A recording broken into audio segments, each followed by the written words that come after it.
Discussions in this show should not be construed as specific recommendations or investment advice. Always consult your investment professional before making important investment decisions. Securities offered through registered representatives of Cambridge Investment Research, a broker dealer member FINRA SIPC. Advisory services through Cambridge Investment Research Inc., a registered investment advisor. Cambridge and Houston First Financial Group are not affiliated. Welcome to Money Matters with Chris Hensley, where we spotlight financial literacy issues in the Houston community and beyond. And now your host, Chris Hensley. As a result, you have a lot of people who are turning to nonprofit media to get their news. And public radio for many decades has been the place where people can hear longer form, authentic conversations and stories that support education, that are not all about the next advertising dollar, but they're really there to support people's understanding of the world. There's a great BBC study that reflects this, in which it talks about people oftentimes hear about the news via social media. So they might hear about what's happening in the Supreme Court, what's happening at the White House, what is happening at City Hall, and may catch that in social media, but they turn to public radio for the fuller story. Public radio helped define audio storytelling, but AI is starting to redefine it. So, what happens when decades of real world radio experience collide with new technology and get documented in a book? Today, I'm joined by Ernesto Aguilar, public radio professional, creative producer, and published author, to talk about the past, the present, and the future of audio, how AI fits into the picture, and what aspiring creators need to understand before chasing the next trend. Ernesto, thank you so much for joining us today. So happy to do this. And, full disclosure here. So I'm going to let everybody know that Ernesto was the person who gave me my big break at KPFT on the HD channel for Money Matters. That was over a decade ago. And, you allowed me to get on that HD3 channel. And I can now raise my hand and say that I'm one of the longest podcasts for financial planning, retirement planners in this space now. So over a decade, and just getting my feet wet back in those days. And thank you for that opportunity, Ernesto. And well, let's start with that because you spent years in public radio. What did that environment teach you about storytelling that still applies today? I think one of the great challenges that we're experiencing right now is this gap between what people see and what people believe. AI has slopped up quite a bit of content feeds. There is a lot of rage bait out there. There is a lot of content that I think is intended to elicit emotion in order to spark engagement, to keep people on pages. You see this a lot in the news cycle, but part of the problem of that, or one of the side effects of that, is that people begin to turn off media because they don't trust it. They feel like they see through those kinds of things. They understand these people are just trying to get me to stay here so I can look at ads, or they're trying to keep me here so advertisers can feel like they have gotten the biggest audiences possible. And so distrust in the media has certainly increased. There's absolutely an issue with distrust in institutions as well, for various reasons, that has been going on for years and years and years now.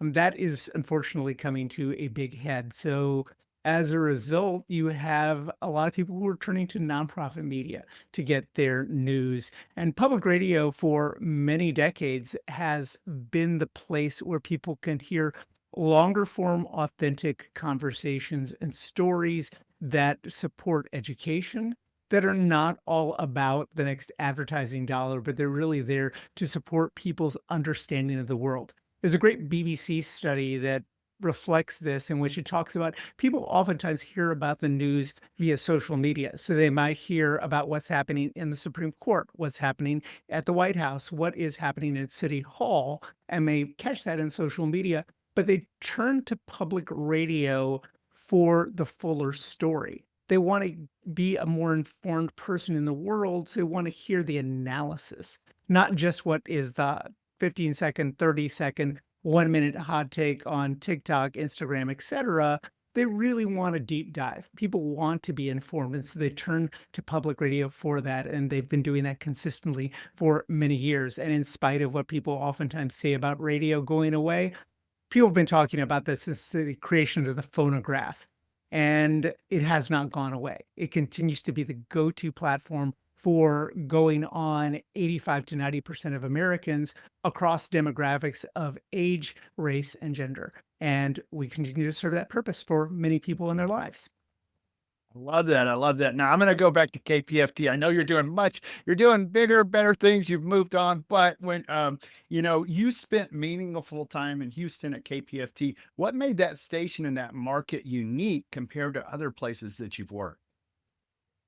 So I will say right now, I am very, very fortunate to lead radio broadcasting at the number one news talk station in the country.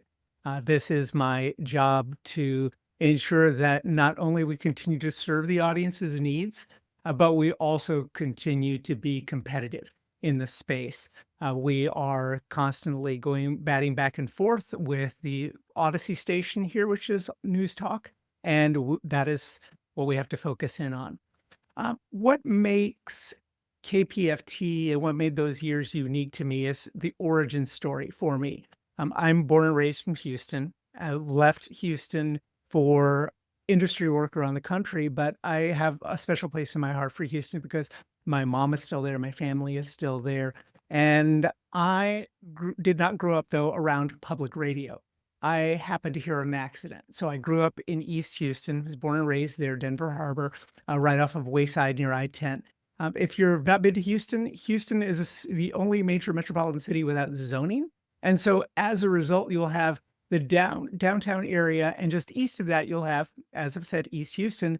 But east of that, you'll have oil refineries, and east of that, you'll have the ship channel. And they're all in fairly close proximity. A lot of people that I grew up with and their parents worked the ship channel, worked the refineries. And my father, once he was discharged from the military, he did military service. Once he was discharged, he went and became a civil servant, became a mailman. And public radio was not something that was part of my community that I was aware of. I was like a lot of kids from East Houston, and like all of us as kids, you like what your friends like, you do with what your friends do. You're into those kinds of things because you want to fit in with your friends. However, when I was a teenager, I also was probably like a lot of teenagers trying to learn new things and learning the world around me. As I mentioned, my dad was in the military. We grew up around a lot of military rigorous children. There are three of us. I'm the firstborn. And one of the bits of military rigor, along with making up your bed every day and sir and ma'am, people think I still do this because I'm from Texas, but it is because of the military. And one of those other bits of military rigor that I grew up around was something called lights out. If you've not been in the military, you're not familiar with that term, it literally means what it sounds like. It's 9 p.m., the lights go out, and you get up early because it's time to take on the next day. However, when I was 16, like everybody at 16, I wasn't tired at 9 o'clock at night, but I found that I could listen to the radio very quietly and not wake up my parents. And on a Monday night at 11 p.m., I discovered public radio. And it blew my 16-year-old mind apart to really see arts and culture and ideas and things that I didn't know existed outside of this little barrio in East Houston. And it put me on the path to join my high school newspaper, to join the major metropolitan newspaper in Houston, the Chronicle, and the road that I am on today. I owe that to public radio. And one day, probably around 2003-ish, somebody said, "We are trying to build a radio newsroom. You work at the Chronicle, you have the experience. Can you help us?" At the time, I said, "Not for that pay." But then I realized something. This was KPFT, and I owed them for what they had given me, and I took the job. And for me, KPFT and really community radio as a whole, because once I left KPFT, I went to work for the National Federation of Community Broadcasters, serving 200 community radio stations around the country. You recognize how much these stations mean to these communities. They can be big stations, small stations. They can be stations in rural Texas or rural Minnesota, cities in Kansas. I have been virtually all over the country visiting stations and serving their needs. You see how much these organizations mean to the lifelines of their communities, not just as a space of news and information, but as a space of belonging where people can feel like they can find their voices, where people feel like they're presenting something for the next 16-year-old like I was to change their lives the ways that mine were changed. And I did that for many years, and I value community radio very much to this day. Even though I work in a much larger space in public radio, I've got a fairly large staff, and we have a staff here of just about 300 people. And we continue to do TV and radio coverage 24/7. And I am so grateful to work for an organization that is setting an example. But I have a lot of care for community radio and care for KPFT and what it's done for the East Texas region of the state. Love it. I love it, Ernesto. Thank you for sharing that with us.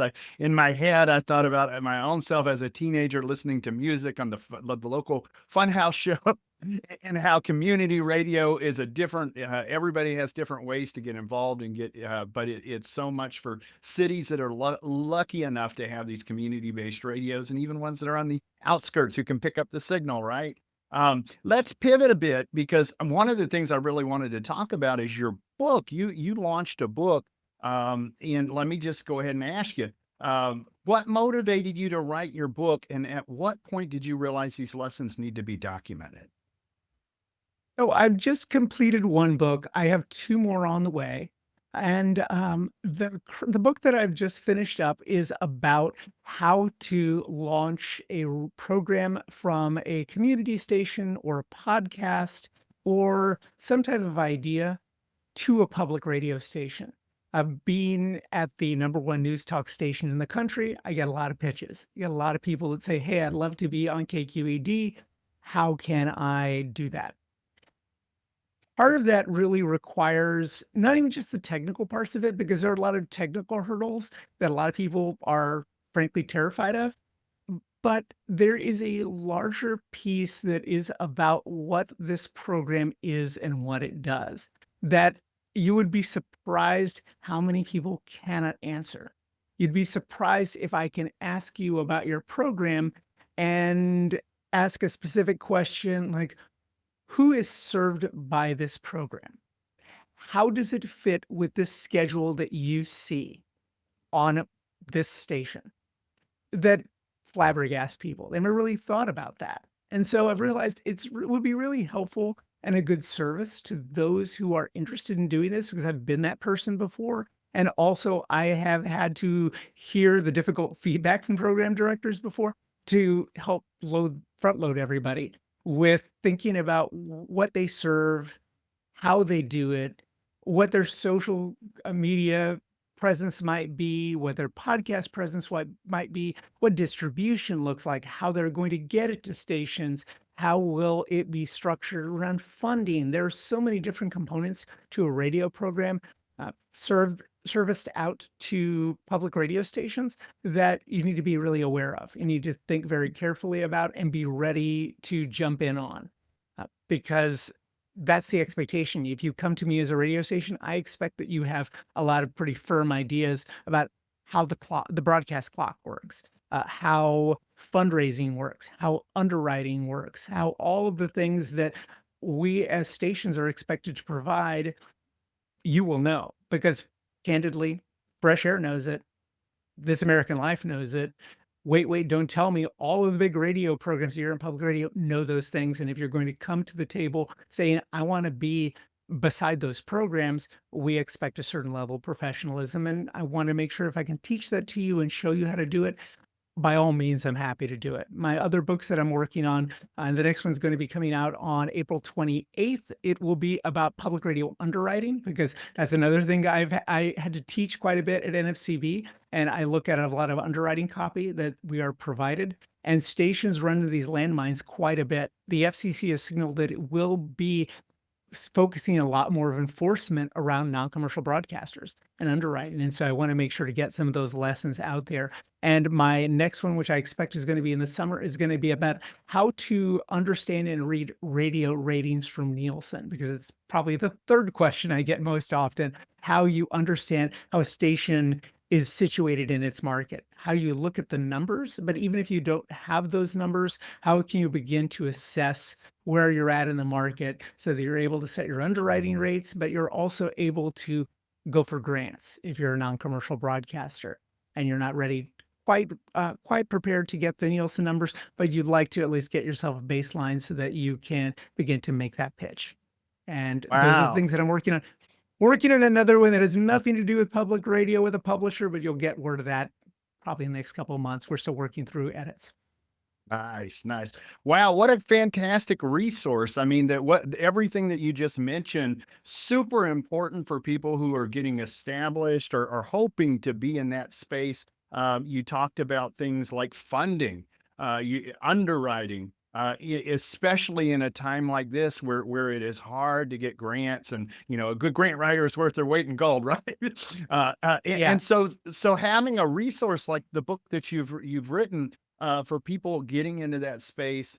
I don't think I've heard of something like that before. So this is a really, really good thing. Ernesto, for people who are looking to get a copy of this book, how do they get a copy of it? Just go find it on Amazon. You can check my website, ernestoaguilar.com. I have a lot of my own writings and work up there, but there are also links to the currently released book. The book we're talking about is actually in its second edition. I've already done a revision to it, fairly extensive. I've also added in some elements around how to use AI to prompt around programming that you might find interesting, among other considerations that you might want to look at with that. And so that's available on Amazon or at my website, ernestoaguilar.com. Absolutely. And for people who are driving or listening, you don't have to stop the car. We will have this in the podcast notes as well. And you beat me to the punch because I was absolutely going to ask you about the AI stuff here, because that is a space that you've kind of dived into. I've been seeing all of this stuff on LinkedIn, and you've got some stuff in the book in there as well. When you first started hearing about AI and audio production, what was your honest reaction? I will tell you, I was very excited about the opportunities that AI brings to the world. So you have to just to kind of take a step back. I was seeing the development of AI. I just began to monitor it probably say around 2013, 2014. So when I began to notice it. And as it began to gain a bit of momentum into around 2016, 2017, the first thing I thought was, how can this technology be used to scale for smaller broadcasters? Because at that time I was working for an FCB, and the average size of a lot of those organizations was 8. So you're probably looking at, and the even bigger sizable minority was 3 or less. And so you think about, how could this be used to do things like translation, social media posting, summarizing content? How could this be used to help an organization that's very small feel bigger and be able to provide service in a different kind of way, in a larger way for its community? Depending on the size of the community, it can be a complete game changer for a station that is aspiring to provide as much news, information, culture, ideas to an area that might, in some cases, go miles and miles and miles that a station wouldn't otherwise be able to do. And so I was very intrigued by it. Now you're seeing this technology jump into brand new spaces, everything from audio transcripting to full-on translations. You have things like 11 Labs that could take this podcast, use voice clones of your voice and my voice, and do a version of it in Portuguese. That's very good. Or in Spanish, also very good. And you could also have something like an Opus clip that would take a number of pieces of this podcast, this program of you and I, and pick the most 20 compelling clips on its own and make them for you to post on social media as you're promoting the podcast, with full captioning that is more or less correct. I've seen a couple times where I think, oh, this this captioning is not as good as it could be, but it's pretty close, but you can go in and correct it. So there are ways that AI can be used on in the content space that I think are very fascinating. Different organizations have different tolerance, I've noticed. So there is a big operational way that you can use it for things like, in the case of a nonprofit broadcaster, donor prospecting. You could use it around grant making, grant writing, other items that could help the operations be streamlined to serve the bigger needs and free up some space for staff to do other items. I think the big danger, however, is you have to be very, very careful about what that line is. One thing I oftentimes hear people talk about AI use is we're going to give AI the boring tasks so you can focus in on other kinds of things. Yes, you can do that. And you have to be very mindful that the boring line doesn't start to slip into things that you should be doing. I don't encourage people to have, for example, AI to write their emails. Email, donor relationships, that's the first connection you have with people, especially if you're in the nonprofit, any nonprofit space. But if you're in a public broadcasting space, you want to have that one-to-one relationship with a donor. You don't want to outsource those kinds of things to AI. So those kinds of things, you have to be very careful about letting that line slip. However, it can be very helpful in a number of other spaces, depending on the size and the needs of your organization. And final piece on that, before you start using it, think about what problem you're trying to solve. What are you trying to make easier and smoother for your organization so that you can better serve it? What questions do people have that AI might be able to help you answer? Whether that's chatbot, whether that's another kind of tool that helps break down some of the pieces that you have. Maybe it's transcription. There are other ways that you could think about it, but figure out the biggest problem that your audience has that you would like to solve to make sure that AI can help you to do that. I love that. I love that. And just kind of starting backwards there with the idea of what are you trying to solve? Getting that big picture perspective before you jump in feet first into AI there. You gave us some ideas as far as maybe some of the things that we don't delegate to AI, our emails, the things that have our heart and our spirit, and people could tell sometimes when they're written that way, right? But you mentioned resources like 11 Labs and Opus Clip. I literally use those for this podcast, so those are fantastic pieces of technology. And when we started, before there were podcasts out there, right? Different thing altogether, and now here we are, and AI's right in the mix there. So here's a question for you: for someone starting today with a radio background, what foundational skills should they focus on before relying on AI tools? So I think if one is interested, say, I'll just say, you're a volunteer at a radio station or you're interested in getting into the profession, I think that you probably want to think about a few things. One, does it align with what your schooling is? Does it align? Where in broadcast would you like to work? What would you like to do? Uh, Once you understand what you would like to do and where your skill set lies, you can then begin to pursue professional networking opportunities. There are tons of organizations around the country that meet regionally. The National Association of Broadcasters has chapters, state chapters, as well as regional chapters all over the country. And will do monthly lunches. They will do quarterly events. They'll be doing all kinds of events. You might be able to connect with people.